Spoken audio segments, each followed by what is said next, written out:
विपिन शर्मा द्वारा लिखित कौन रोएगा आपकी मृत्यु पर, अध्याय 63। जीवित रहते अंतिम संस्कार कीजिए।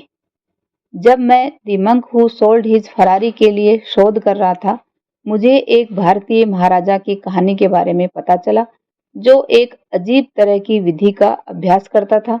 हर दिन उठने के तुरंत बाद वह अपना खुद का अंतिम संस्कार पूरे फूलों और संगीत के साथ करता था। पूरे समय वह ये जाप करता था, मैंने संपूर्ण रूप से जीवन जी लिया, मैंने संपूर्ण रूप से जीवन जी लिया, मैंने संपूर्ण रूप से जीवन जी लिया। जब मैंने इसके बारे में पढ़ा तो इस इंसान के इस विधि विधान का अर्थ समझ में नहीं आया। अतः मैंने अपने पिताजी से इसका अर्थ पूछा। उनका उत्तर था, बेटा, यह महाराजा ऐसा प्रतिदिन करके प्रतिदिन अपना संबंध जीवन की नश्वरता के साथ जोड़ता है और अपना हर दिन इस प्रकार जीता है जैसे वह उसका आखिरी दिन हो।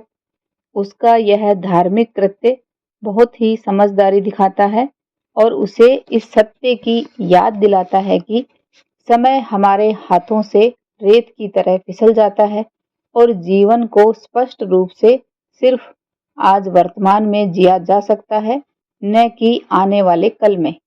इंसान में अपनी नश्वरता की चेतना अपने आप में एक बड़ी बुद्धिमत्ता का स्रोत है।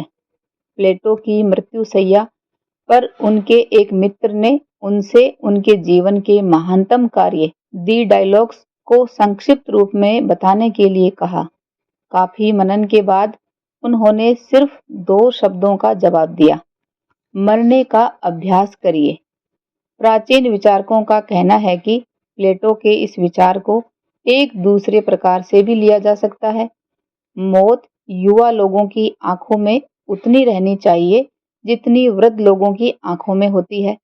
हर दिन हमें व्यवस्थित करना चाहिए और उसे पाल पोस कर अपने जीवन को संपूर्ण करने के लिए प्रयोग करना चाहिए।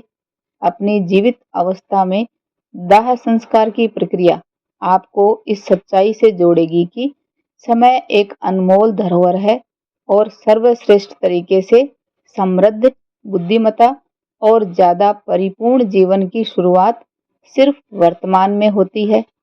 अध्याय 63 की समाप्ति।